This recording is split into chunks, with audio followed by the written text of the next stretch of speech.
Buenas tardes, noche, ya para quienes nos acompañan en este ejercicio académico de hoy, lunes 10 de noviembre de 2025. Vamos a continuar con los trabajos de los talleres abiertos de análisis estratégico y geopolítico, siempre pensando en que toda actividad que hagamos aquí tiene la orientación de formar estadistas con visión de estrategas o estrategas con visión de estadistas, porque los temas que tratamos son siempre de ese nivel, con ese enfoque, con ese propósito. No es simplemente venir a hacer conversatorios aquí de la tertulia por hacer la tertulia, sino por compartir estos elementos, estas herramientas, estos conocimientos que nos ayudan a abrir mucho más la visión y a comprender mejor los escenarios político-estratégicos y a entrar en el redil de la geopolítica actual del mundo. Hemos seleccionado para hoy este ejercicio, que son unas reflexiones que nos conduzcan a establecer enseñanzas y las vamos a sacar entre todos, político-estratégicas de la victoria militar política del Estado de Israel contra el proxy más agresivo de Irán en la frontera norte de Israel, y nos referimos a la milicia, que además es partido político armado en Líbano, en una figura que no le entiende nadie en pleno siglo XXI. Esto es demasiado extenso, trataremos de puntualizar algunas cosas para ir formándonos ideas y no tendremos sino una pregunta única, porque vamos a tocar varios aspectos de los cuales les recomendamos tomen nota para que al final su argumentación sea sobre lo que trabajamos y no sobre sus posiciones. Dicho esto, hecho ese preámbulo, vamos a mirar algunos detalles. Esto ya lo hemos visto varias veces, pero es necesario recordarlo, cómo ha sido la evolución de la formación del Estado hebreo de Israel. Entonces vemos que en el año de 1947 se produce la partición por la ONU y dice que Israel ocupa nada más estos territorios que están marcados con azul. Ese es el Estado hebreo. Y que hay un Estado árabe, no lo llama Palestina, sino el Estado árabe, lo componen Gaza,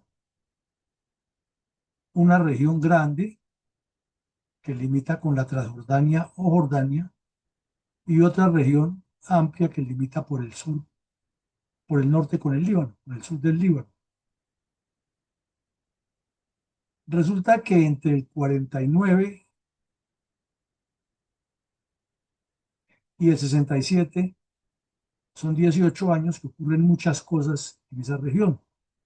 La geopolítica mundial está en plena guerra fría, Rusia se mete a los países árabes, Estados Unidos también tiene una presencia grande ya, sobre todo por el petróleo, surgen movimientos nacionalistas y crecen las guerrillas palestinas que hablan no del Estado árabe, sino de la liberación de Palestina.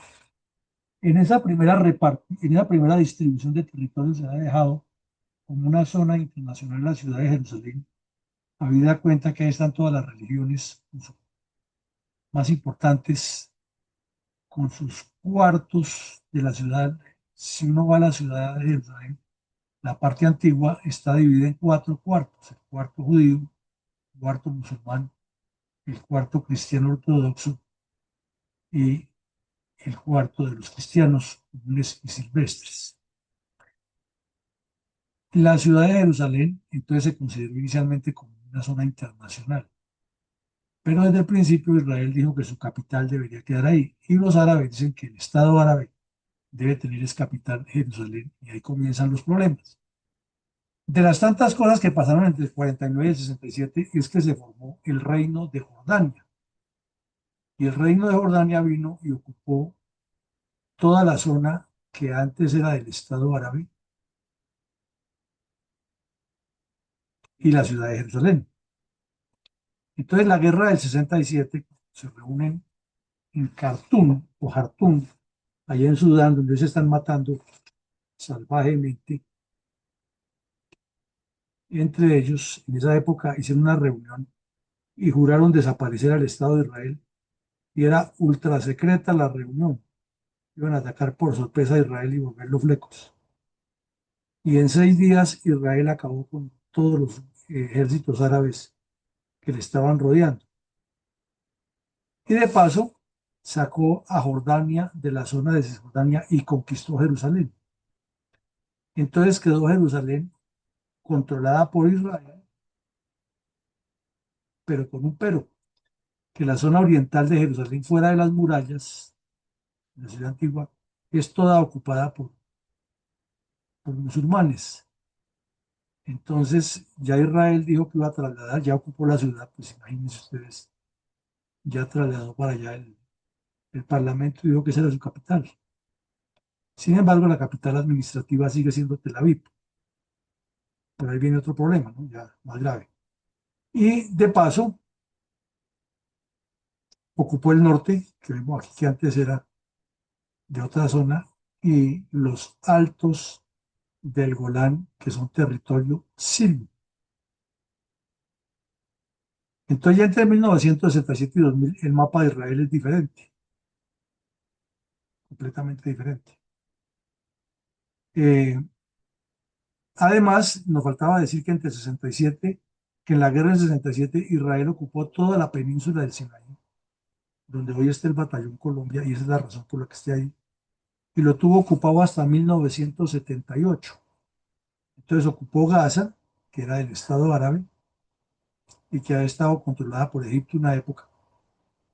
Ocupó toda la zona oriental de lo que era el Estado árabe, que luego lo bautizaron la Cisjordania, ocupó la ciudad de Jerusalén, ocupó los altos del Golán y ocupó el sur del Líbano porque lo consideró que era mejor ocupar ese territorio para garantizar la seguridad en profundidad y se fueron quedando ahí. Y del 2000 a la actualidad, entonces vemos que se producen en los intentos del acuerdo de paz de Oslo y todo lo que hemos venido hablando en otros escenarios, y entonces queda la franja de Gaza y gran parte de toda esta zona de la Cisjordania en poder de los musulmanes, controlado por la Autoridad Nacional Palestina. Incluye al sur de Jerusalén la ciudad sagrada de Belén, donde nació Jesús, pero es controlada por árabes musulmanes. Claro, allá también hay árabes cristianos en esa zona, pero aquí está controlada toda por la autoridad palestina, que es árabe musulmán desde luego. Y quedó otra zona en los límites ocupada por Israel. El problema se va complicando es porque toda esta zona que es ocupada aún por Israel, el Estado árabe o los musulmanes o los palestinos, que no se llamaban palestinos, ya lo dijimos en el momento, reclaman que, que les desocupen todo porque eso era de ellos. Pero es que esto ya está lleno de construcciones israelíes. Además que esta zona tiene un valor histórico y de recursos importantísimos, porque ahí está el mar de Galilea, por ejemplo. Está Nazaret, donde nació Jesús, nació María, perdón, donde era José. Está la ciudad de Cafarnaúm, las ruinas de Cafarnaúm. Y está toda una gran cantidad de construcciones históricas de Israel. Entonces, ni Israel lo va a desocupar, ni los palestinos van a tolerarlo aquí. Y a esto se le agrava que Israel poco a poco ha ido ocupando estas zonas y apretando más a los palestinos y sacándolos de ahí. Ese es lo que llaman los territorios ocupados y el poder. Entonces ya vemos un escenario geopolítico de cómo ha sido la evolución de Israel y cómo nos llegamos al momento en que estamos. Ocurre que en el año que se firma la paz entre Israel y Palestina y la OLP, a Yasser Arafat le permiten crear precisamente esta organización aquí del control allá y aquí. Pero ¿qué sucede? Que en Gaza, que tiene una influencia exterior mucho más poderosa, desde Egipto, desde el mar, Irán, todos los enemigos de Israel, por la facilidad que hay de llegar ahí por distintas partes, se promueve una insurrección no solo contra Israel, sino contra la autoridad palestina. Y el grupo Hamas, que nace como una decisión de la OLP, se convierte en terrorista, dice, no aceptamos ningún gobierno distinto al que seamos nosotros y todo lo que sea negociar con Israel es fatal y lo que hay es que desaparecer al Estado de Israel y llenar todo este territorio de musulmanes. Y los israelíes que sigan errantes por el mundo, ellos no tienen derecho a un Estado, porque ya no la hicieron y bla, bla, bla. Entonces hay una canción muy simbólica que allá es gravísimo en Israel cantarla, que es la canción del mar al río o del río al mar, que es decir que Palestina va desde el mar Mediterráneo hasta el río Jordán que baja en esta franja. Ese es el significado simbólico de esa canción y pues decirla, cantarla y promoverla es una gran agresividad contra Israel. Dentro de estos periodos, especialmente los dos últimos, se han presentado unas rebeliones muy fuertes que llaman las intifadas y han terminado con lo que ya conocemos históricamente. Usted me mata a una persona con un revólver y yo le mato 500 con un misil. Ha sido el estilo, la respuesta de Israel.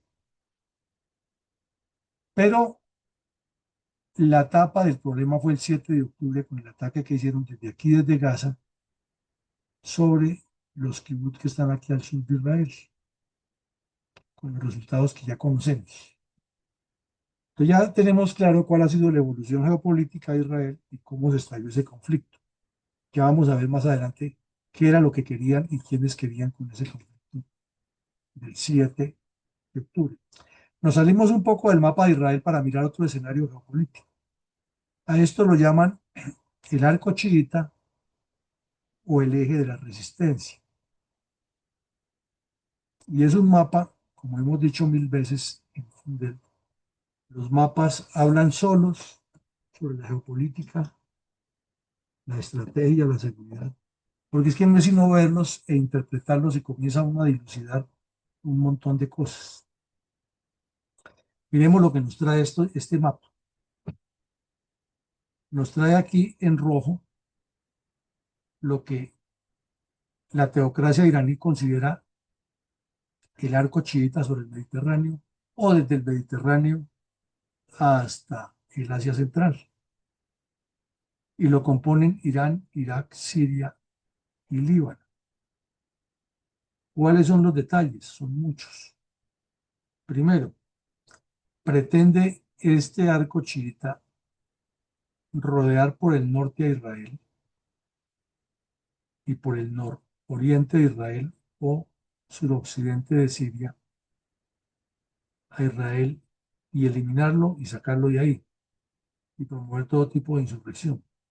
Segundo, tener una salida de Irán al mar Mediterráneo por medio de sus proxies Siria e Irán, e Irak y Líbano.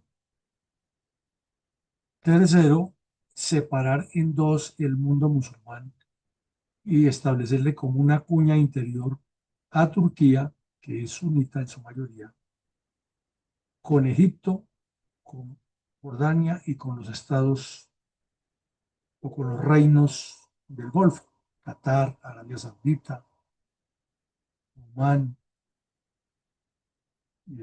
Kuwait, que son proxies, y en los Emiratos Árabes, que son proxies de Arabia Saudita, y Arabia Saudita, que es el más poderoso, es el que los dirige. El problema es que los chiitas no son sino el 15-20% de la población musulmana mundial, y los sunitas son el 85-80% de la población mundial. Pero La idea es con este arco bloquearlos a ellos y controlar la producción petrolífera de Irán e Irak y apropiarse de la salida hacia el Mediterráneo del petróleo con Siria. Ya hay productos, claro. Negociar mucho más fuerte de tú a tú con Turquía, que es el proxy ahí que los controla. Evitar que Turquía se meta a Siria, que lo ha querido mucho, y poner en conflicto a los demás árabes y musulmanes con Israel. Forzar de paso a las monarquías de Jordania, Marruecos, Arabia Saudita, a que sigan la línea teocrática de los chiitas y no la sunita. Eso está muy difícil que lo logren, pero ese es el proyecto. Como son fundamentalistas, piensan que eso no tiene eh, tiempo inmediato, sin tiempo en el tiempo. Ya tenemos otro escenario que nos da la luz. ¿Qué pasa allí? Miremos cómo ese eje de la resistencia, además de toda esa teocracia y esa difusión religiosa, maneja una difusión armada. Entonces, la República Islámica de Irán, a pesar de que tiene 1000 sanciones económicas por el terrorismo y por el secuestro que hicieron de los funcionarios estadounidenses con la complicidad del gobierno triunfante en el año de 1979 y el fiasco que tuvo el señor Carter con el fracasado y fallido rescate de rehenes en Irán, en Teherán. Pues es que esta república tiene un territorio muy grande, unas esferas de influencia muy amplias y la idea de formar lo que ellos llaman la media luna chiita o lo que hemos dicho, la media luna musulmana, la media luna encabezada por Irán o el eje de la resistencia.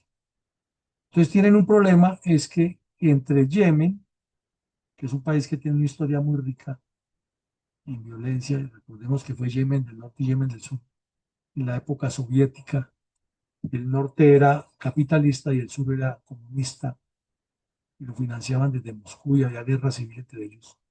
Ahora la guerra continúa entre sunitas y chiitas, y los chiitas reciben el apoyo de Irán. Irán es el que lo financia. ¿Y quiénes son los más visibles ahí? Los hutíes, de los que tanto hemos oído hablar, que son una etnia chiita. No son seres venidos de otro planeta, son seres humanos que pertenecen a una etnia, pero son chiitas e Irán los ha apoyado tanto en una guerra que tuvieron hace mucho, muy poco con Arabia Saudita, porque Arabia Saudita apoya a los sunitas de aquí de Yemen y entre los sunitas hay gente de Al Qaeda e ISIS. Cuando la primavera árabe se desató, eso generó, pues, obvio, un escenario de guerra. Y por un lado, Arabia Saudita apoyaba a unos y por otro lado, Irán a otros. Y vemos que el problema se complica más es porque en Irak, que ya está más cerca de Israel y más cerca de Siria, hay tres organizaciones de milicias financiadas por Irán, que son milicias chiitas. Y Estados Unidos está presente aquí en Irak, lo sabe, pero como el gobierno de Irán, de Irak, después de la caída de Saddam Hussein es chiita, le toca con pies de plomo para que esos le ayuden a combatir a ISIS y a Al Qaeda, que son sunitas. Pero estos chiitas, como son proxies de Irán, quieren desaparecer a Israel. E Israel es el proxy de Estados Unidos. Miren ustedes cómo juega la geopolítica ahí de enredada. Y hay tres organizaciones de milicias muy fuertes, que son la Asaid Ajib al-Haq, el Kataeb Hezbollah y la organización Badr. Esas tres han atacado muchas veces a las bases de Estados Unidos que hay aquí. Cuando se produjo el ataque del 7 de octubre, los que lo organizaron, con el visto bueno de Irán, suponían que estas milicias se iban a mover inmediatamente hacia Siria y desde Siria y Líbano ayudar a Hezbollah a invadir a Israel y que entonces Israel quedaba con las manos cruzadas y venía la República Islámica de Irán y los bombardeaba y los acababa. Pero como una cosa piensa el burro y otro el que lo estén al mando, pues las cosas pasaron de otra manera. Al mismo tiempo, Irán ha tenido dentro del territorio libanés y parte de Siria durante muchos años una milicia armada que es Hezbollah, el partido de Dios, traduce eso en árabe. Y Hezbollah ha estado asentada en el sur del Líbano con un solo propósito, desaparecer al Estado de Israel.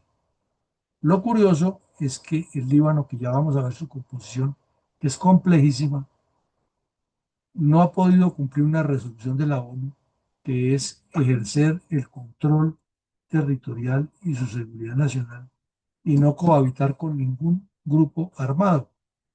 Y esa resolución prohíbe mantener milicias, pero como no han sido capaces, la ONU puso una fuerza de observación y de control entre Israel y Líbano, pero esa fuerza no ha sido tampoco capaz. Por eso es que Israel va cada rato y los visita y les dice, mire, ustedes no están cumpliendo y tenga. De remate, aquí este señor que estaba en Siria gobernando, Bashar al-Assad, hijo de Hafez al-Assad, que fue el primer dictador de la logia al-Assad, él es de una línea que se llaman los alawitas, y esos son chiitas. Entonces Irán les ha dado el apoyo total. Rusia se metió allí con el fin de controlar aquí el occidente de Siria, en Tartus, donde está una base naval, para tener presencia en el Mediterráneo. Pero Arabia Saudita y los demás países sunitas han apoyado fuertemente a las milicias sunitas que al final se tomaron el gobierno en Siria. Ya había nacido el Estado Islámico entre Irak y Siria como una ramificación de Al-Qaeda, lo cual complicó más las cosas. Por eso la visita del señor que ganó la revolución, que era guerrillero de Al-Qaeda y ahora es el presidente de Siria, es tan icónica y tan histórica lo que ocurrió este fin de semana en la Casa Blanca, que el señor fue a visitar allá al gobierno de Estados Unidos, a pesar de los antecedentes que tiene. Y Trump por ahora le está ayudando a reconstruir a Siria, pero con el compromiso de que no se vaya a prestar para ninguna acción contra Israel. Lo que pretenden es bloquearle el acceso a Irán por Siria y acabar con la milicia de Hezbollah. Esa es la pretensión, pero la realidad es bien difícil, ¿no? Y dentro de Gaza y Cisjordania, aquí pequeñito, o sea, Gaza chiquitico, Cisjordania un poco más grande, dentro del territorio de Israel, están Hamas, que fundamentalmente está en la franja de Gaza, y la Yihad Islámica Palestina y otros grupos pequeños, todos financiados por Irán, que se mueven especialmente por Cisjordania, y la Yihad Islámica parte en la franja de Gaza. Entonces ya vemos otra característica. Primero vimos el contexto histórico geopolítico de Israel. Luego vimos qué es el eje de la resistencia. Y ahora vemos cómo ese eje de la resistencia promueve y proyecta contra Israel y contra los intereses occidentales su fuerza. Y desde aquí del Yemen, entonces utiliza a los hutíes para que cuanto buque y barco pase por aquí para salir arriba al canal de Suez y entrar al Mediterráneo, o pasar desde el Mediterráneo por el canal de Suez y bajar hacia el oriente del Asia, cruzando por el Cuerno Africano y el Golfo de Adén, etcétera. Los hutíes lo han atacado diciendo que son intereses de Estados Unidos y de Israel. Por eso Estados Unidos los ha bombardeado varias veces a los hutíes e Israel ha seguido, de seguido va y los visita también con una que otra bombita. Claro, ese tercer punto. Miremos cómo estaba el escenario, que ya lo hemos descrito, de la, del eje de la resistencia cuando se produjo el asalto terrorista de Hamas y de la Yihad Islámica en la Franja de Gaza. Entonces estaba por un lado Hezbollah, con mucha presencia en Siria y el Líbano. Es más, en la guerra civil que hubo en Siria, con ocasión de la primavera árabe, mucha gente de Hezbollah participó en la guerra en apoyo de Yasser Arafat. Y Turquía vino y metió las narices y bombardeó a toda esa gente. Rusia hizo lo mismo. Entonces eso parecía como que todo el que quería ir a destruir a Siria, ya llegaba a ver qué sacaba. Porque Turquía quiere quedarse con toda esta zona del nororiente de Siria y de paso está afectando a Irak, porque también quiere ese pedacito donde están los kurdos y es la zona más rica en petróleo. O sea, los turcos bobos y no son. Y como tienen su argumento de que todo esto era zona del Imperio Otomano, ellos lo que necesitan es recuperarlo. Entonces no crean que es solamente Putin el que sueña con reconstruir la antigua Unión Soviética. Por eso al payaso de aquí le dio por hablar que es que él va a reconstruir la Gran Colombia, porque hay dictadorzuelos que piensan así. Bueno, vemos que Hamas y la yihad islámica está presente fundamentalmente en la Franja de Gaza y alguna parte en Cisjordania.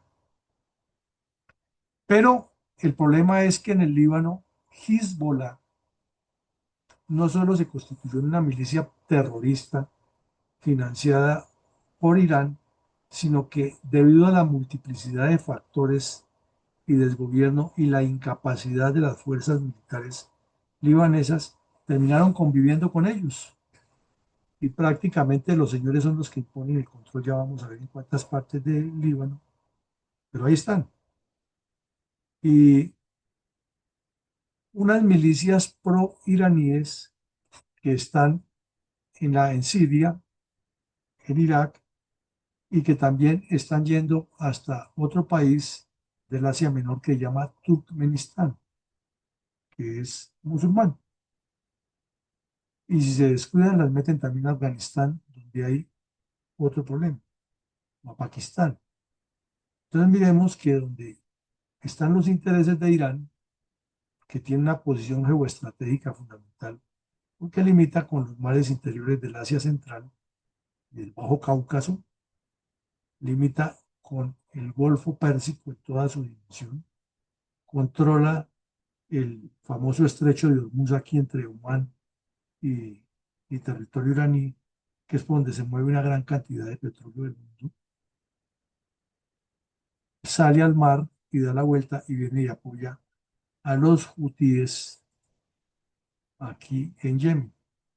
Por ende es un país que tiene una posición geoestratégica privilegiada. Tiene 90 millones de habitantes, está desesperado por construir su poder nuclear y al ser chiita y querer formar este arco, se convierte en una amenaza contra la existencia de los árabes sunitas. Y los árabes sunitas cuentan es con el apoyo de Estados Unidos para que Irán no los ataque con las armas nucleares y el interés de Trump ha sido que estos sunitas hagan las paces con Israel para que Israel les facilite la seguridad a esta gente y fuera de eso tenga unos grandes recursos, que son países muy ricos, que le pueden comprar mucha tecnología, hacer muchos contratos, pero pues ahí está de por medio el problema de los odios, la violencia y es lo que no deja. Y que dentro de los sunitas también hay unos extremistas, ya lo hemos dicho muchas veces, materializados en los hermanos musulmanes de Egipto, ISIS, Al Qaeda y otros grupos que son extremistas y quieren también ver desaparecido a Israel. Entonces a Israel le toca jugar con la diplomacia, con algunos dirigentes de allá, saber que dentro de ellos hay sunitas que los quieren desaparecer también y jugar muchas cartas al tiempo. Eso, por lo tanto, no es tan sencillo como decía el payaso Juan Manuel Santos. Yo voy allá y les hago la paz que no han sido capaces de hacer porque yo soy el hombre de la paz en el mundo. Eso es muy complejo. Ahora miremos cómo está distribuida o de qué partes del Líbano hay ocupación de la milicia chiita de Hezbollah y otras milicias chiitas que se mueven en la zona y cuáles son los alcances que llegaron a tener con sus armas antes de que Israel les destruyera casi todos los depósitos y las potencialidades. Entonces el Líbano es un país siempre grande, pero si miramos casi el 40% del territorio libanés está con presencia de gente de Hezbollah financiada por Irán, que conviven ahí y que el ejército libanés no tiene la capacidad de controlarlos. Y esta gente, como ustedes ven aquí, tiene una cantidad de misiles y de armas, por ejemplo los Katyusha, que tienen alcance hasta profundidad del norte de Israel, los Fajir 5, mucho más adentro ya, llegando prácticamente hasta cercanías al aeropuerto de Ben Gurión. Tiene ya los Kaibar 1 que llegan hasta Tel Aviv tienen esta facilidad de llegar desde Tel Aviv. Los Eisal 2 que ya llegaban al centro y sur de Israel. Y los Fateh 110 que llegaban a los desiertos del sur de Israel. Y los Scud que inclusive sobrepasaban el sur de Israel. Por eso fue que Israel, teniendo toda esta información, fue y les bombardeó todos esos campamentos y todos esos depósitos que tenían en todas estas zonas que ellos ocupan. Que ahí están todavía, y que ahí quedan. O sea, les mataron, les destruyeron, pero ahí queda gente armada. Y el compromiso es que el ejército libanés los combata, pero del dicho al hecho hay mucho trecho. En medio de unas operaciones que ha habido de Israel en la zona sur, terminaron con que la ONU colocaba una fuerza multinacional que tiene área de trabajo sobre todo el sur del Líbano y norte de Israel, pero no en territorio israelí, con epicentro en la ciudad de Tiro. Y aquí en esta esquinita hay un kibutz que se llama Rosh Hanikraf, un kibutz israelí. Y ahí a menudo estas personas han sido atacadas del otro lado, a pesar de que la ONU está patrullando. Hay partes que uno la transita y hay carretera al lado y lado. Se ve la carretera y lo único que lo separa es una cerca. Y obvio los controles electrónicos que tiene Israel. Pero vemos que en la ciudad o el estado del Líbano tiene una problemática grande y a pesar de los golpes que le ha dado Israel a Hezbollah, ahí los tienen presentes. Miremos que ha habido una cantidad de invasiones por esas razones desde Israel al Líbano. Y aquí está, por ejemplo, la invasión de 1978. Israel llegó, superó la zona de la ciudad de Tiro, que vemos todo lo que ocupó Israel. Entonces, cuando Israel se retiró, eh, entre el 79 y el 84, pues quedó todo esto en territorio del Líbano, pero en vista de que los terroristas volvieron a atacar a Israel e inclusive a Estados Unidos en el aeropuerto de Beirut, recordemos que había unas barracas construidas por el ejército de Estados Unidos donde vivían los soldados y les cargaron unos camiones con explosivos y mataron a más de 200 marines. Eso le pasó al señor Reagan. La reacción fue abrumadora. Pero en ese momento entonces se hizo un,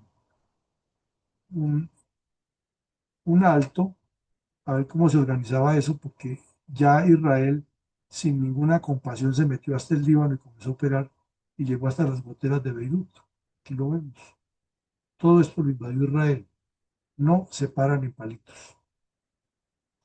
Pero entre 1985 y 2000, o sea, después de esta invasión, Israel retrocedió y en el 85 y el 2000 se mantuvo sobre esta línea roja, siempre ocupando y controlando no todo el territorio, sino sitios estratégicos que no dejaban pasar a nadie aquí para evitar que esto lo ocupara Israel. ¿Qué ocurrió?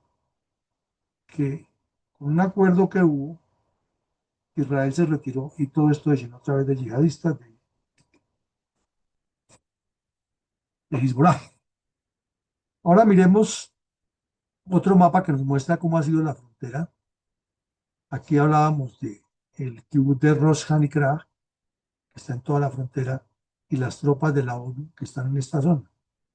Pero también nos señala toda la zona que ocupó Israel entre el 2000, entre el 82 y el 2000, para no permitir que desde ahí lo atacaran, ya que estos son unas zonas altas y permite que se ataque a las zonas bajas de Israel, a todos estos poblados que están aquí al norte del territorio israelí.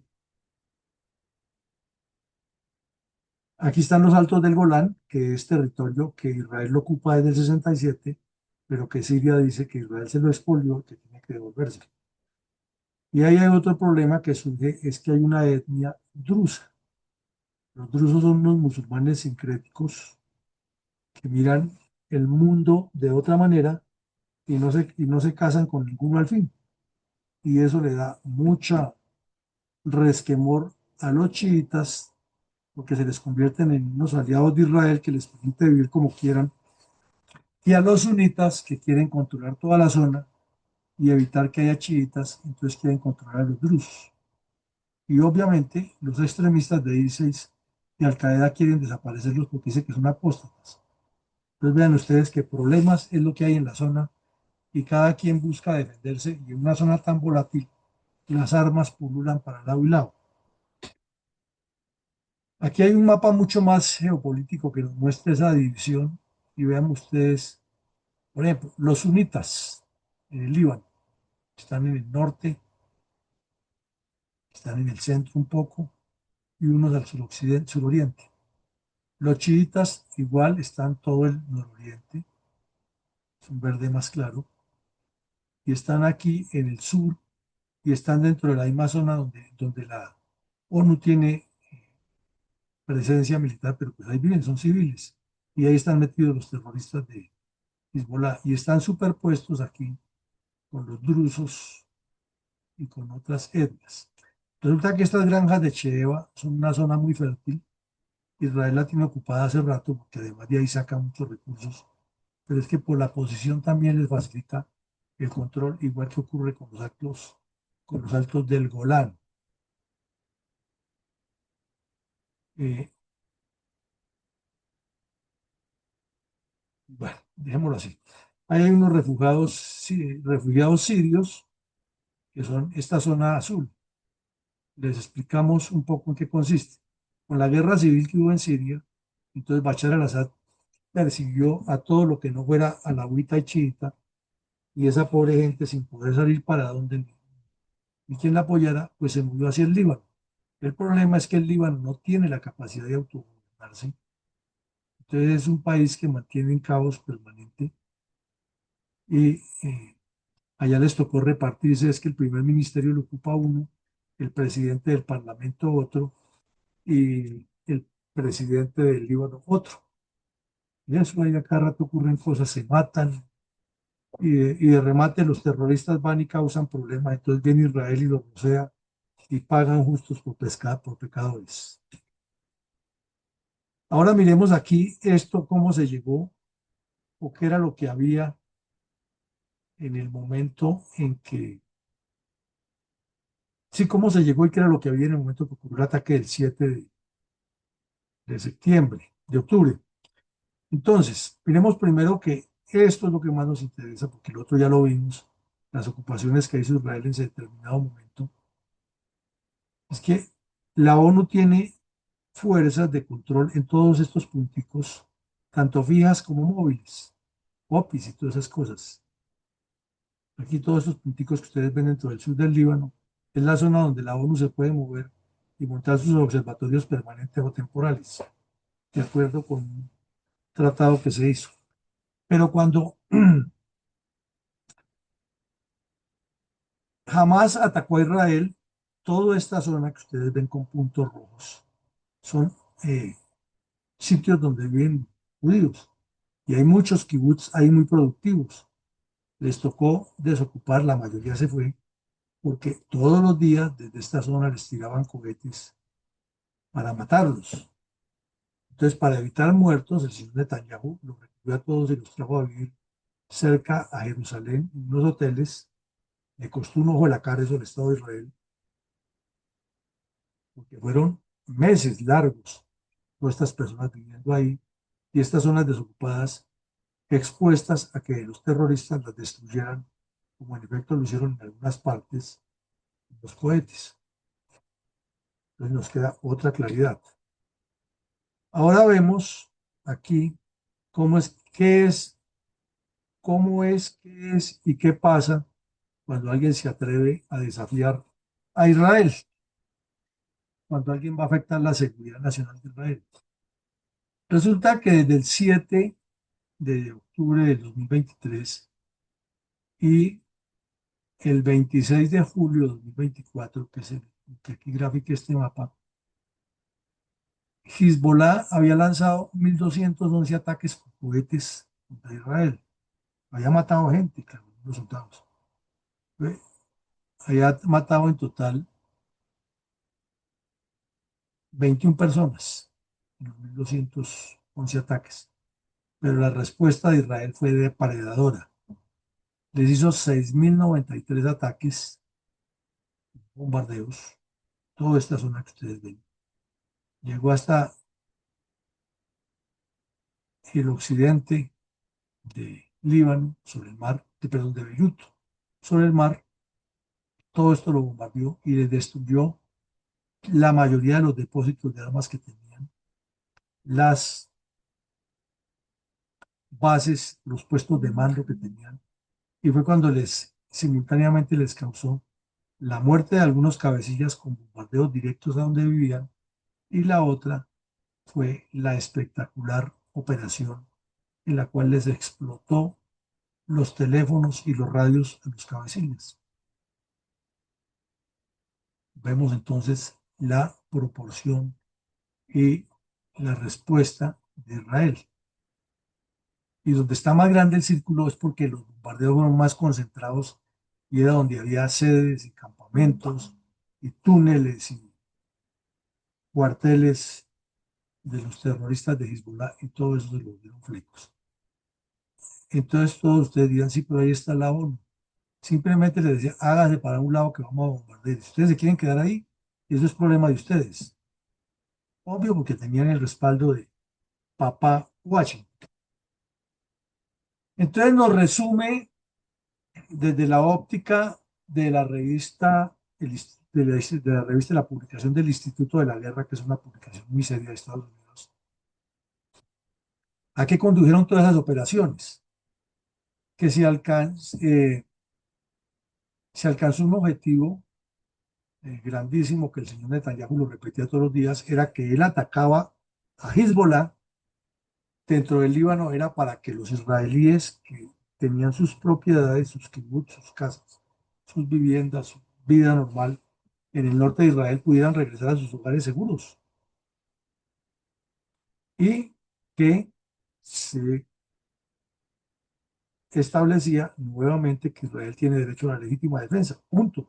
Si los vuelven a atacar, vuelve y reacciona con igual o mayor poderío. Por eso la industria militar de Israel está todo el tiempo produciendo medios para la seguridad y está renovando su tecnología y su doctrina. Segunda conclusión que saca es que Hezbollah quedó fuertemente debilitado y no logró el objetivo, que era aceptar un alto al fuego en Gaza.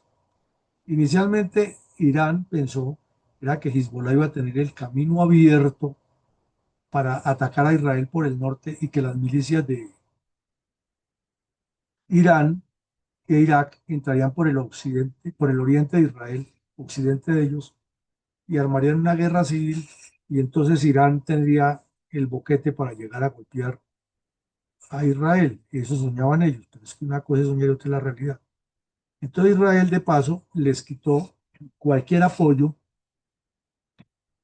político y militar que les pudiera dar Hezbollah a los de Hamas, y siguió volviendo los trizas en Gaza. Entonces es una jugada de un ajedrez estratégico interesante ahí. Y en tercera medida se transformó el escenario geopolítico, el escenario de seguridad, porque Irán perdió todos los proxies que tenía, por lo menos en el Líbano, muchos de los que tenía en Siria, y Estados Unidos le ayudó parcialmente a golpear a los que están en Irak. Pero se sobreentiende, y eso lo hemos dicho en los medios, que la guerra no se ha acabado y que una cosa es el argumento del señor Trump, que él es el hombre de la paz, y otra cosa es lo que allí pasa. Ahora que hay un listado de cómo logró Israel que Estados Unidos comprometiera a Hezbollah y por extensión por deducción mejor, a Irán. Pero no fue un acuerdo con Irán ni tripartite entre Estados Unidos, Irán e Israel, sino simplemente un acuerdo de Irán con el Líbano para que el Líbano lo haga cumplir por parte de Hezbollah, una jugada maestra del señor Netanyahu. Entonces, quedó claro que el 26 de enero del 2025 Israel se retiraría de todas las zonas que tenía ocupadas en el Líbano, pero Estados Unidos le complementó que sus servicios de inteligencia le estarían suministrando a Israel cualquier información sensible acerca de cualquier violación o intento de violación por parte de Hezbollah dentro de la línea que quedó desocupada e inmediatamente Israel tendría carta blanca para venir a actuar. Por eso, cuando desde Siria se pretendió promover una depredación de los drusos, inmediatamente Israel vio flecos, unas bases militares sirias con el que estuviera ahí, bases que eran antes de Bashar al-Assad y que quedaron en manos de los terroristas. Israel los visitó y les dijo, quietos ahí amigos, aquí tienen un pedacito y si quieren más, vuelvan y provoquen, pero a los drusos no los tocan. En segunda medida, eh, Hezbollah se comprometió a retirarse del sur del Líbano, sus grupos armados. Y también acordaron que ni Hezbollah atacaría a las fuerzas de defensa israelí, ni las fuerzas de israelí la terminarían. Pero ya todos entendemos que estaba pensando el señor Netanyahu mientras firmaba eso. Y lo mismo que Estados Unidos les advirtió en una carta de estipulaciones, de claridades, que otras agencias de inteligencia, es decir, inteligencia francesa, alemana, estadounidense, australiana, la que sea, que le comparta información a Estados Unidos que tenga que ver con esa zona, Estados Unidos puede compartírsela a Israel de una vez para que actúe y le advierten al gobierno libanés que esa información está y que es el gobierno libanés el que tiene que actuar. Si no actúa, inmediatamente ya saben qué pasa con Israel. Eh, Se acordó también que cualquier país del mundo que le quiera vender armas al Líbano puede hacerlo. Al Líbano, no a Hezbollah, sino al Líbano, el Estado del Líbano, para que mejore su capacidad militar, pero siempre supervisada por Estados Unidos e Israel. O sea que el gobierno líbano queda prácticamente dependiente de esos dos.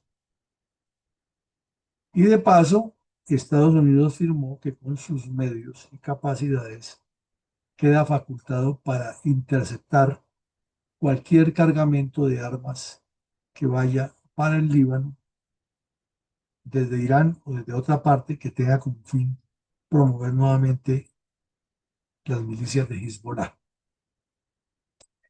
Lo mismo compromete y obliga al ejército de Estados Unidos a que desarticule todas las milicias de Hezbollah y que establezca que no hay sino una sola fuerza militar dentro del Líbano. Muy difícil de que se cumpla por todo lo que hemos visto, pero es lo que está escrito. Y de paso, volvió y escribió Estados Unidos en su carta de intención de apoyo a ese acuerdo. Pero Estados Unidos reconoce de entrada que Israel tiene el derecho a responder contra cualquier amenaza contra su seguridad nacional que identifique que se está gestando o realizando o en desarrollo desde el territorio del Líbano. Y también dice que Israel queda facultado para actuar de una y sin detalles cada vez que haya alguna violación de todo lo que aquí está escrito dentro de la zona del sur del Líbano. Por otra parte, le recuerda y Estados Unidos le da algunos apoyos más a las fuerzas de las Naciones Unidas para que estén muy encima en el cumplimiento de lo que les corresponde, la observación de la seguridad y la paz entre el Líbano y Líbano e Israel, pero que tienen que estar haciendo los reportes actualizados e informando de manera transparente cualquier violación al cese al fuego que se produzca en la zona. Eh, Dice también que en caso de que el ejército libanés no demuestre capacidad para contener el crecimiento de las milicias de Hezbollah y de otros grupos yihadistas que pretendan atacar contra Israel, Israel tiene carta blanca para actuar en cualquier lugar del territorio libanés. Y dice también el acuerdo que obviamente Israel y el Líbano como dos estados tiene cada uno su propio derecho a tener sus fuerzas de seguridad y defensa, su autodefensa. Y no se refiere a autodefensas como las que conocemos, su defensa interna, su defensa nacional, su defensa de seguridad. Pero que Israel tiene derechos para sobrevolar sobre determinados territorios de Israel, de Líbano, con aviones para tomar fotografías y hacer seguimiento de inteligencia u operar satélites para determinar que no le están metiendo gato por liebre. Entonces ustedes ven, obviamente Israel puede hablar así de duro porque tiene una capacidad militar muy grande y porque tiene el apoyo de la potencia más grande del mundo. Pero es que esa es la ventaja de desarrollarse internamente, de negociar con seriedad y de no andar detrás de migajas o de lambonerías de alrededor de las élites que han gobernado Estados Unidos. Un escenario diferente. Entonces, mi coronel Fuentes, con toda esta catarata que hemos visto de información, pregunta única y concreta. Señale dos enseñanzas de todo esto que hemos visto hoy, derivadas de la victoria de Israel sobre Hezbollah en ese lapso, que usted recomendaría o que quedan recomendadas para el programa de seguridad y defensa nacional propuesto por su partido político para los próximos gobiernos. Porque entendemos que los programas deben ser de largo aliento y no programas de un día. Adelante, el coronel Fuentes. Muy buenas noches, mi coronel Villamarín, presidente de la Fundación. Un saludo muy especial para todos los presentes en la sala, internautas y demás. Mi coronel, mientras que ellos leen la pregunta, la van procesando, quisiera hacerle una pregunta muy cortica. De acuerdo a la exposición que nos ha hecho, podemos considerar de que gracias al apoyo de Estados Unidos a Israel, se consideró como una guerra asimétrica. Claro, es que Israel parte del principio que todas las guerras que ellos libran por su subsistencia son asimétricas.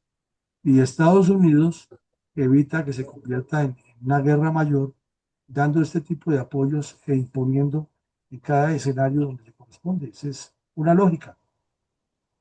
Gracias, mi coronel.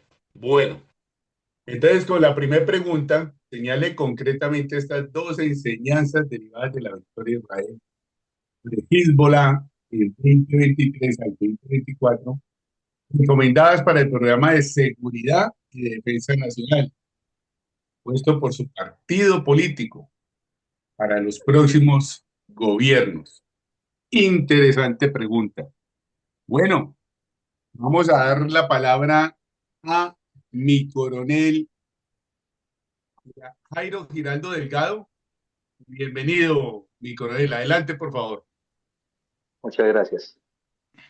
Bueno, ante todo, pues muchas gracias por esta ilustración tan completa que Luis Alberto nos ha dado en el día de hoy.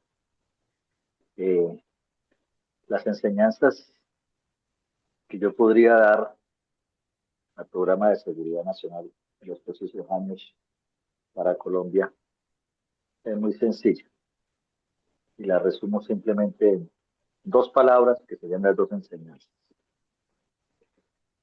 Sin seguridad no hay educación, no hay salud, no hay inversión extranjera, no hay libertad, no hay familia, no hay desarrollo vial y de infraestructura, no hay economía, no hay relaciones internacionales. Pero sin inteligencia y contrainteligencia no hay seguridad. Creo que el éxito de Israel siempre ha sido el excelente grupo que tiene, creo que de los mejores del mundo, en inteligencia y contrainteligencia. Este es mi aporte y esas son mis enseñanzas para los próximos años que nos esperan en Colombia. Muchas gracias. Mi coronel, usted es muy amable por su respuesta. Continuamos con el historiador don Eduardo Patiño y bienvenido. Buenas noches Buenas noches. a todos los integrantes de la sala. Me puede saludarlos sobre primera. Y respecto a la pregunta, yo pienso que pueden haber dos enseñanzas derivadas de esta victoria de Israel sobre Hezbollah, que pueden ser las siguientes. La primera, que la seguridad nacional debe ser una política de Estado. Y por lo tanto, como es una política de Estado, tiene que ser permanente e inmutable.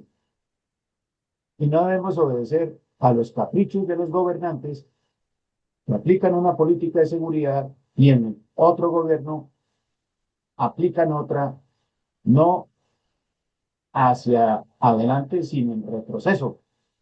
Entonces, ¿por qué? Porque aquí la política de seguridad nacional la ven como una política de gobierno y tiene que ser de Estado. Entonces, esto es la premisa importante de cuál se debe partir.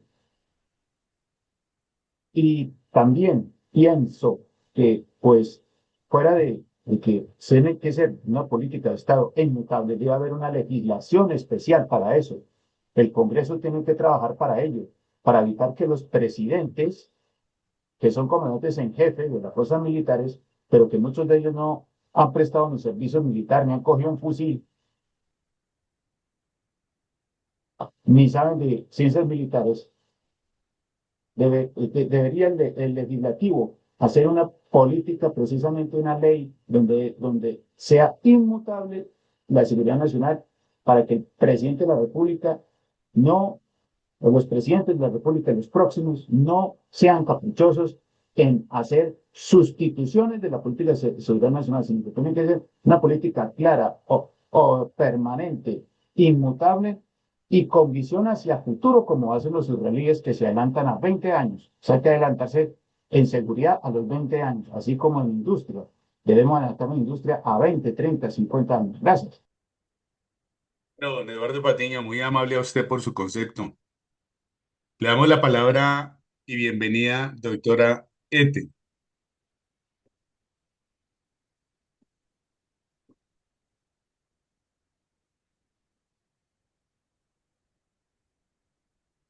Doctora Etel.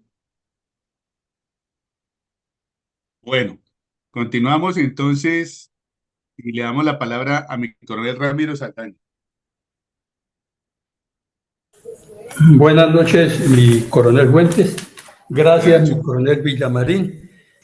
Y buenas noches para todos los compañeros de este campus virtual de Fundel. Mire, considero que habría que volver a retomar o a implementar o a reforzar la inteligencia estratégica y armarnos para cualquier ataque de cualquier país o interno inclusive, perdón. Armarnos y tener muchas armas sin inteligencia no sirve de nada y viceversa. Mucha inteligencia o la inteligencia correcta que debe tener un Estado sin armamento también equivale a nada.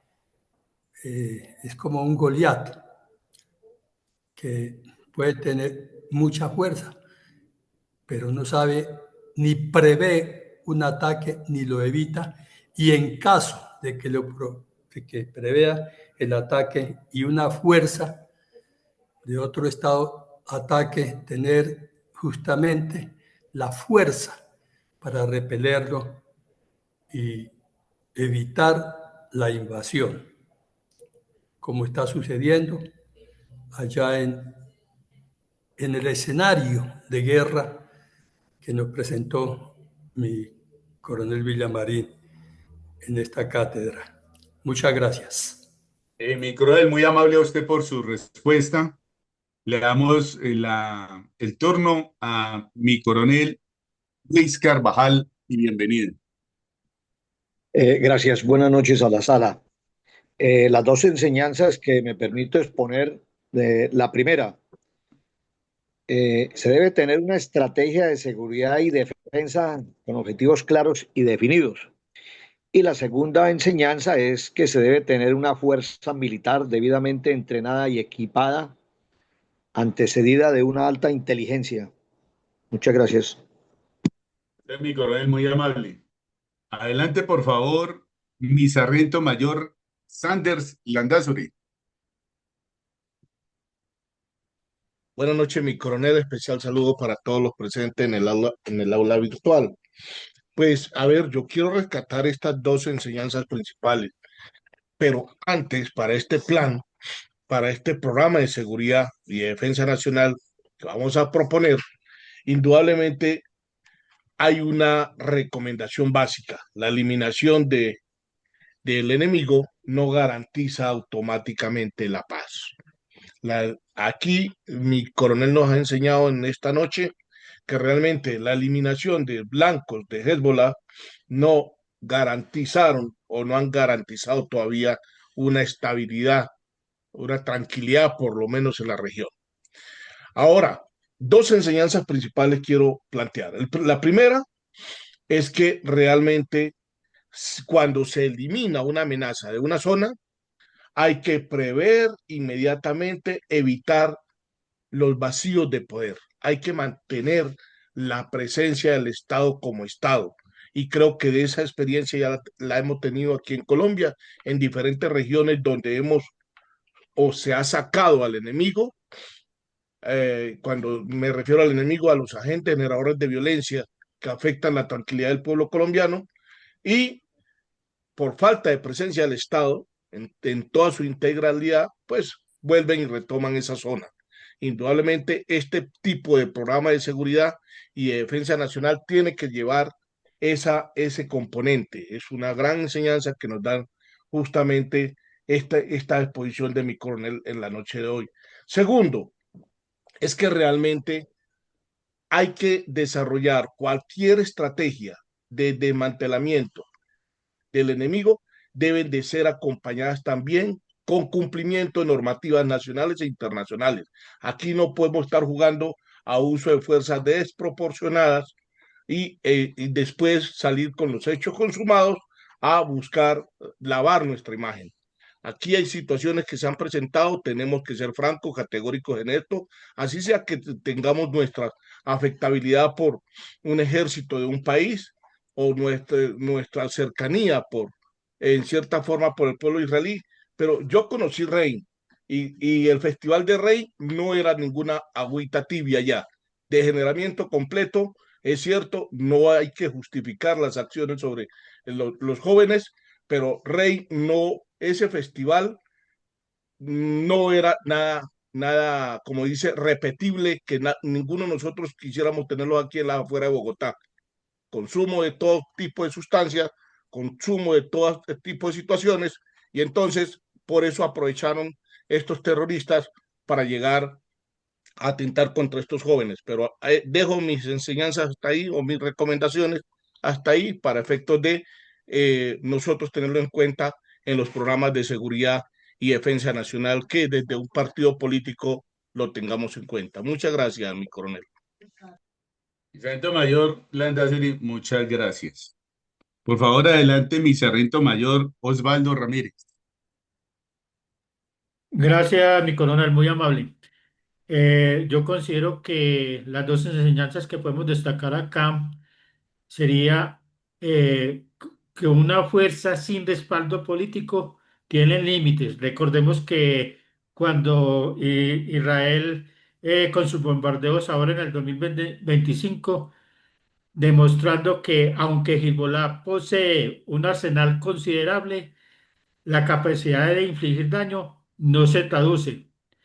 Eso por un lado. Por el otro lado, el rechazo de Hezbollah a cualquier diálogo con Israel y su insistencia en una respuesta puramente militar fueron interpretados como una señal de debilidad política, lo que erosionó su legitimidad interna y externa. Y la segunda enseñanza, considero yo que debería ser la diversificación de alianzas que no sustituyen la coherencia interna. Aunque Hezbollah puede contar con el respaldo de Irán, la dependencia excesiva de un solo patrocinador también puede convertirse en una debilidad o en una vulnerabilidad.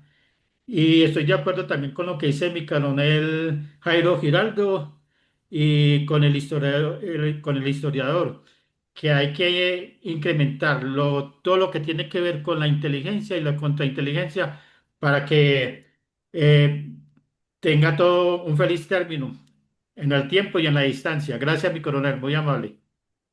Sargento Mayor, muy amable por su respuesta. Seguimos con mi coronel Saavedra y bienvenido, mi coronel. Gracias, Micoel. Buenas noches para la sala. La verdad que este capítulo toca como que volverlo a ver unas 2 veces para entender bien todo este argumento y enseñanza que nos trasladó mi coronel. Pero bueno, trataré de entender la pregunta y una de las cosas o de las enseñanzas que nos deja esto para el programa de seguridad y defensa nacional es que tenemos que tener clara nuestra estrategia contra quién estamos luchando. No es un ejército regular lo que tiene al otro lado nuestras Fuerzas Armadas. No es un ejército convencional. No es un actor que sea estatal, que sea una confrontación formal. Por lo tanto, esa capacidad que es inferior a la que tiene el enemigo. Y es lo que hemos visto nosotros con este famoso programa de paz total, donde tenemos un montón de bandidos que están afrontando al Estado, pero el mismo Estado no tiene claro ni la estrategia, ni el qué, ni el cómo enfrentarlos. Y ese es el primer problema. Tenemos que entender y conocer cuál es el enemigo que tenemos. Tenemos un enemigo que utiliza tácticas de terrorismo, sabotaje. Lo acabamos de ver esta semana, lo que acaba de pasar en Tunja. Nos llegaron hasta las puertas del batallón, como muchas veces nos han llegado desafortunadamente a las puertas, como nos pasó con la Escuela General Santander, como todos los casos que pudiéramos construir y reconstruir. Un enemigo disminuido, pero una capacidad enorme de hacer terrorismo y afectarlo. El objetivo de ellos, indiscutiblemente, lo que buscan es un cambio político. Y lo que están tratando de hacer, eso lo quiso hacer la FARC, lo quiso hacer el M-19, lo que ha sido todos estos grupos que están al margen de la ley. Entonces, para mí lo más importante es que el Estado y que su plan de seguridad y defensa nacional tiene que estar basado y construido sobre unas políticas de Estado, por supuesto, pero una gran recuperación de la capacidad de inteligencia del Estado porque estamos ante un enemigo totalmente irregular. Y así ha sido los últimos 60 años. Yo creo que aquí no hay nada nuevo de lo que hemos visto, nos lo han hecho de mil maneras, pero siempre termina siendo lo mismo. Y es porque fallamos, porque no estamos preparados, porque no entendemos la estrategia del que está al otro lado y los queremos atacar de una manera distinta. Nosotros tenemos que cambiar nuestro enfoque y enfrentar este aparato guerrillero con las condiciones y características que nos permite. O si no, pues nuestro plan de defensa y seguridad nacional siempre estará cojo, nunca tendrá las 4 patas necesarias para poder tomar el rumbo que el país requiere. Vuelvo y repito, lo vemos, llevamos no sé cuántas décadas. Y parte de lo que yo digo me da tristeza porque por un lado no entiendo cómo nos matamos unos con otros y lo otro también cómo es que esta guerra se alimenta, se alimenta, se alimenta. ¿Por qué? Porque no hemos atacado verdaderamente el problema. El narcotráfico, que es el combustible, no lo hemos atacado como debe ser. La parte ideológica, política, tampoco la hemos sabido atacar como corresponde.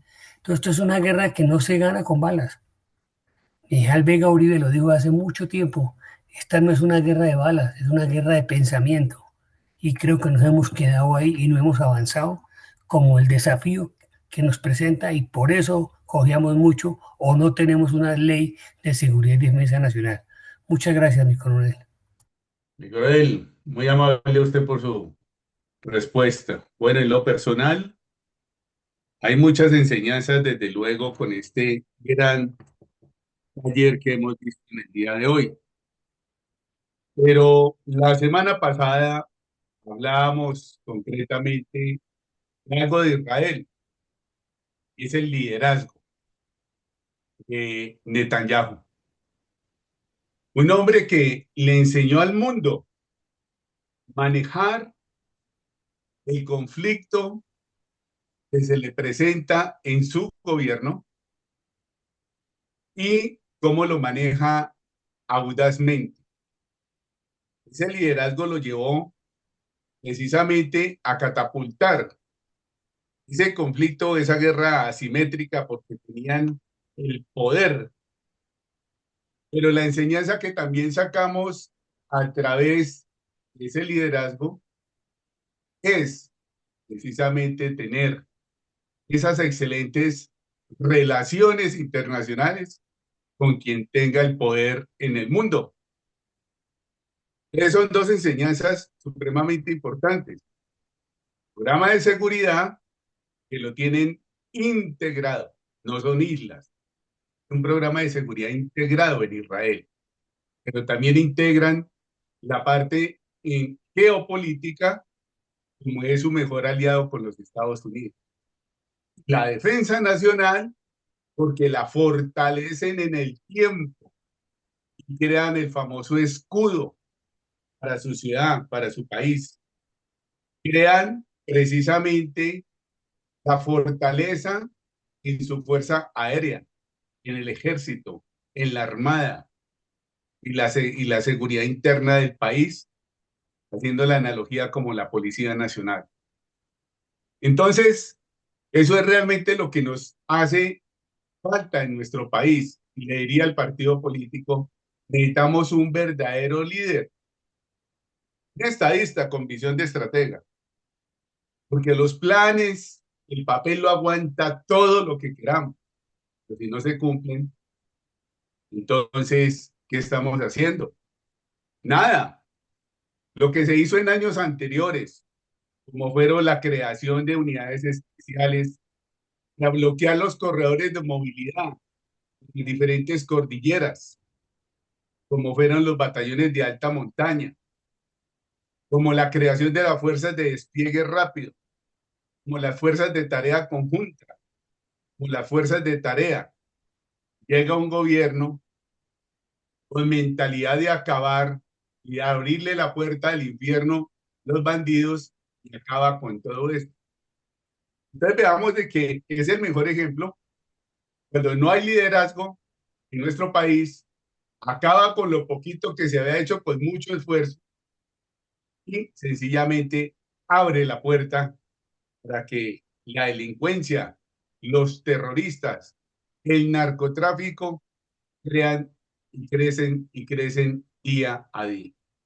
Entonces, las dos enseñanzas son liderazgo político y las mejores fortalezas que podamos tener, internas y externas, aliados con el país más potente del mundo, que llaman los Estados Unidos de América. Y, coronel, así hemos logrado la respuesta de todos los participantes hoy en la sala. Un agradecimiento muy especial a todos. Gracias por su participación. Gracias a los internautas que nos escuchan a través de Facebook. Y le damos la palabra a nuestro presidente Luis Alberto Villamarín Pulido, mi coronel, para su concepto final y su bendición por el día de hoy. Bueno, muchas gracias, coronel Fuentes. Muchas gracias a todos, como siempre. reiterándole nuestra gratitud por su participación, sus aportes, sus puntos de vista y las enseñanzas compartidas que logramos obtener de escucharnos y escuchar. En el día de hoy nos habíamos propuesto buscarle unas enseñanzas político-estratégicas que ayuden a formar pensamiento de estadista, visión más allá de. Y tomamos un caso que es interesante, es la derrota militar, que no es definitiva, de Hezbollah, pero que logró minimizar una gran amenaza que tenía la subsistencia del Estado de Israel. Y los hechos ocurrieron entre el 2023 y el 2025, pero particularmente 2023 y 2024. ¿Qué hicimos? Primero vimos una descripción de cuál ha sido la evolución geopolítica interna del Estado de Israel con todos sus bemoles. Luego vimos en qué consiste el eje de la resistencia y cuáles son sus proyectos estratégicos y cómo está ubicado en una zona que haría un cisma, una escisión del islamismo. Después vimos cómo es que lo instrumentalizan con unos proxies, unos grupos terroristas regados por todo el Medio Oriente que atacan directamente objetivos sensibles de Occidente. Luego ya vimos cómo estaba la situación real días antes de el ataque del 7 de octubre. También vimos cómo estaba distribuido o cuáles son las zonas del Líbano donde ha estado presente Hezbollah y donde causa los daños desde donde los origina y cómo dirige esa guerra contra Israel.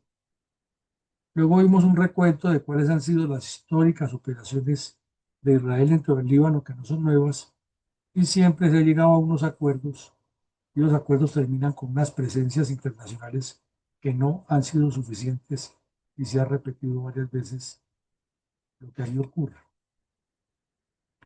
Luego vimos una descripción general de la situación que a menudo se presenta en la frontera de Israel, el Líbano. También vimos la composición geopolítica del Líbano, que es supremamente compleja y que facilita que por la incapacidad de ese gobierno de controlar su propio Estado, las cosas se multipliquen de manera negativa con la violencia dentro y fuera del Líbano, porque en el Líbano ocurren también muchos hechos de violencia. Luego volvimos a ver cómo fueron las etapas del conflicto, pero lo que más resaltamos es cómo muchas personas, habitantes israelíes de la parte norte y nororiental de su país, tuvieron que desocupar, habida cuenta que a renglón seguido del ataque terrorista del 7 de octubre en la Franja de Gaza, Hezbollah inició a bombardear toda esta zona e inclusive mató a algunos de ellos.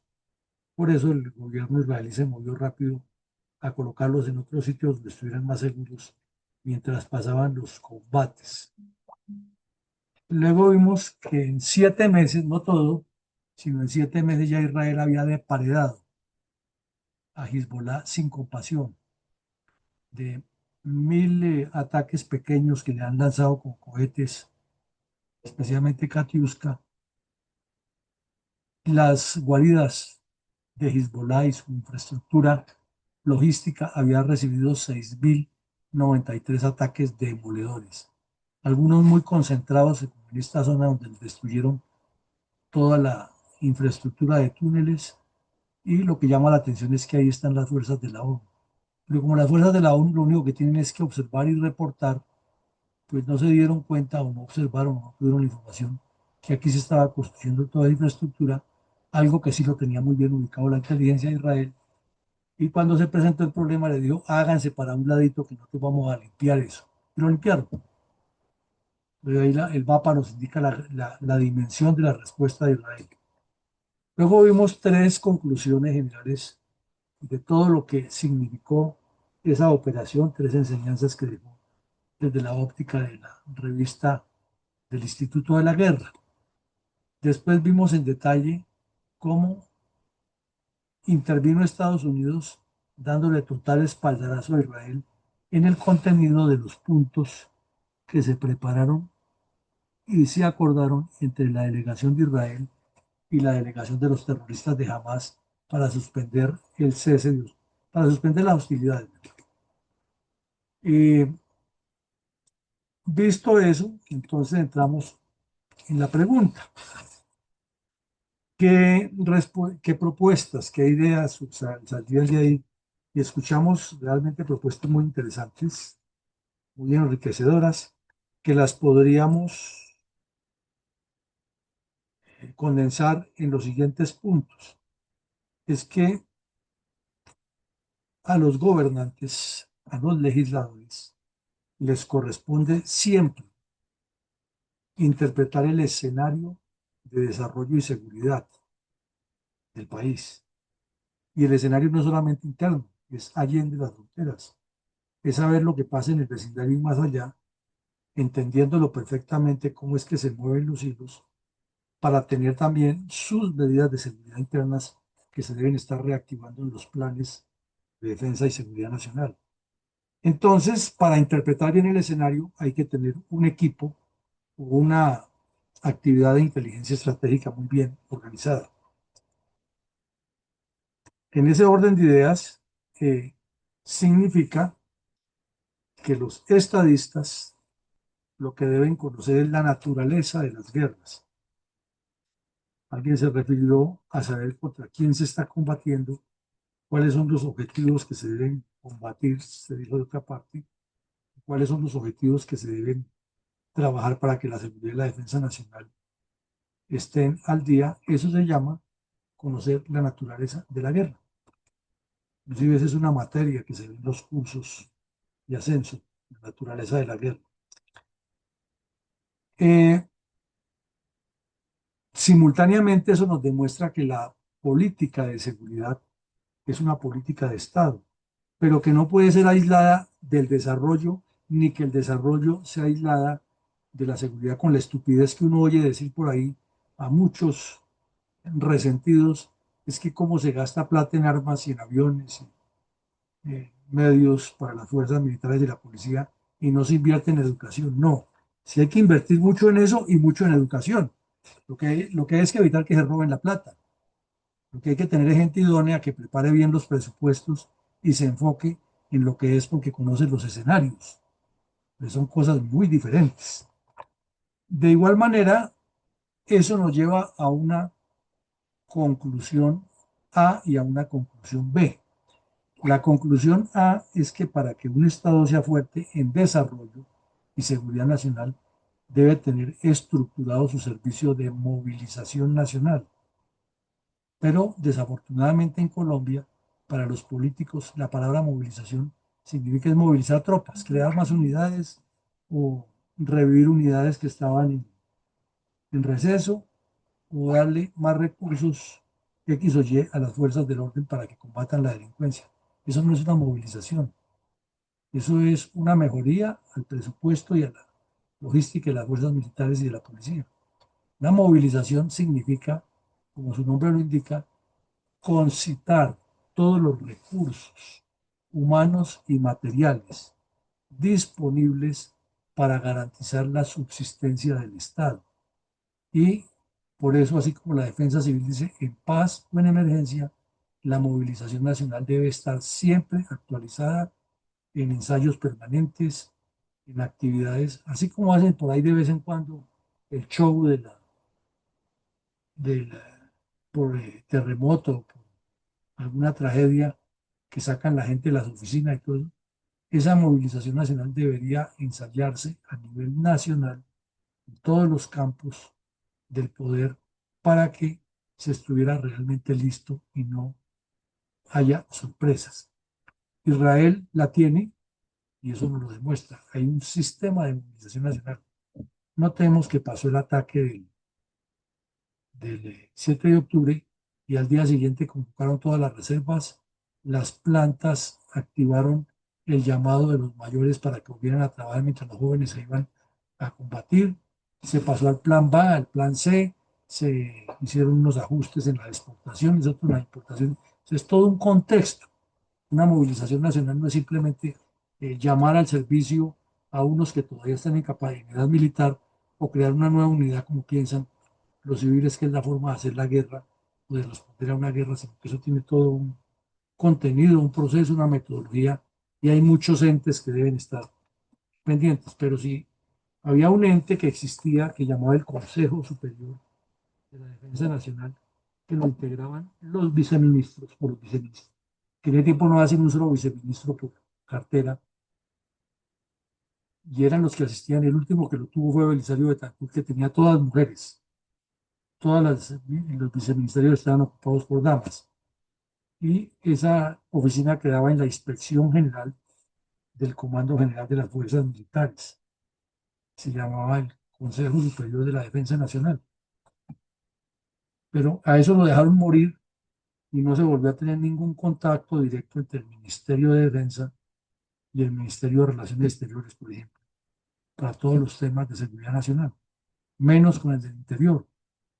Y siempre los comunistas han vendido la idea que es que en Colombia no hay enemigo interno, que eso es un invento de los gringos.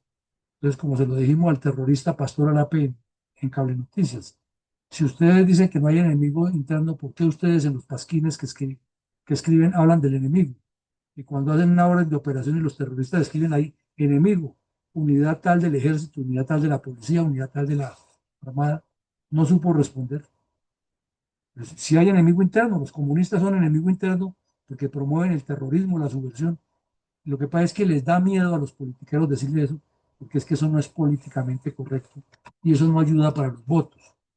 Pero las cosas son como son. Hay que interpretar exactamente quién es el enemigo y qué es lo que quiere. Y finalmente, si le trazamos una línea transversal a todo lo que hemos dicho hoy, se resume en algo concreto, es liderazgo político. Pero el liderazgo político se interpreta muy mal en nuestro medio. Se cree que ese líder político es el que tiene la habilidad para hacer tramposos, trapacerías y conseguir votos. Que tiene la habilidad de colocarse la camisa blanca, la camisa roja, posar con el niño, fingir y hacer un poco de cosas y mentir ante los medios y dar respuestas que no dicen nada pero que suenan bonitas. Ese es el político hábil, no el Churchill que asume la responsabilidad, que toma la decisión y la hace. No, ese no es el tipo político que vemos aquí. Es el político figurón, es el que todo lo adorna, el que le pone pinturita por los lados y ahí va disimulando y utiliza lo más bajo, que es atacar al adversario. Por ahí ya pululan las críticas de lo que pasa en la mal llamada oposición. Hay uno que dice que se va a comer al tigre completo como se comen los Kellogg's. Hay otra que está dedicada a despotricar del que llama mafioso, y entre ellos matándose en lugar de pensar en los proyectos de seguridad, de desarrollo, de Estado, de integrar la movilización. Por ende, nos queda aquí, en síntesis, que el problema es del liderazgo político, y el liderazgo político no es de personas, es de partidos que tengan conceptos de Estado y que los desarrollen con toda su militancia alrededor de objetivos nacionales. Mañana volveremos a tocar nuevos temas estratégicos, los invitamos, les recomendamos nuevamente que inviten gente, porque es una lástima que no vengan más personas a participar de esto y a conocerlo de primera línea, de primera mano, ya que aquí estamos analizando temas que sí forman para participar en la política y que le dan argumentos a quien esté allá para poner en su puesto a cada quien, y no nos vengamos aquí a repartir mermeladas, sino miremos los problemas contextuales desde una óptica analítica y de soluciones. Buenas noches para todos, que Dios nos siga iluminando y bendiciendo siempre. Feliz noche, mi coronel, gracias